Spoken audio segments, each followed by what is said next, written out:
Welcome to our resourceful guide on asset management and maintenance strategies. I'm Ryan Chan, the CEO and founder of UpKeep, and in this video, we'll be revealing the secret behind successful asset management, analyzing equipment failure data. We'll uncover how this data can shape your maintenance strategies and boost the reliability of your facility. Plus, stay tuned as we delve into the key indicators of equipment failure, failure rate, mean time to failure, and availability, and how these factors contribute to the powerful tool known as the Reliability Index. Now let's dive into the importance of collecting equipment failure data. This data is absolutely critical for successful asset management and life cycle analysis. By looking at historical equipment failure data, you can gauge the reliability of your facility. The data tells you how likely it is for each of your assets to fail. So what are the key indicators of equipment failure? We're talking about measurements of failure rate, mean time to failure, and availability.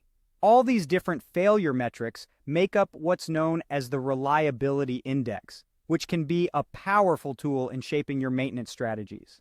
Now let's break down these key indicators. First up, we have the failure rate. This is simply the number of failures over a certain period of time. You can also calculate failure rate as the inverse of the mean time between failures, or MTBF for short. MTBF is the duration of time between occurrences of failure.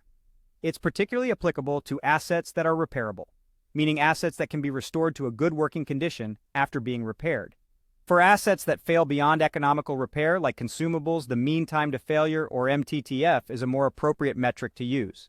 Next, let's talk about mean time to failure, or MTTF. This is a measure of the total time that an asset is utilized before it totally breaks down.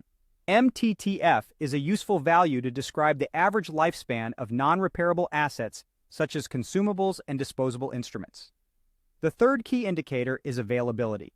This quantifies the amount of time that an asset is able to perform as intended.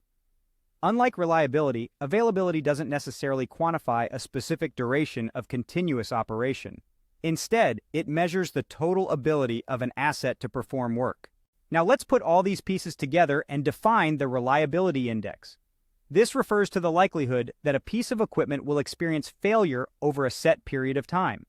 While this value and the criteria to measure reliability might vary across different organizations and industries, it's almost always based on one or a combination of the previously discussed values. By assigning weights to certain performance indicators, a reliability index can be calculated. This index can help identify assets that require special attention and effectively drive strategies to increase reliability. And there you have it, the importance of collecting equipment failure data and how it plays a vital role in asset management and maintenance strategies. Thank you for watching this video. We've discussed the importance of equipment failure data, key indicators of equipment failure, and the Reliability Index. Remember, understanding these concepts is crucial to successful asset management. If you found this video helpful, please subscribe to our channel for more insightful content. For more information about our tools and resources for maintenance and reliability teams, visit upkeep.com. See you in our next video.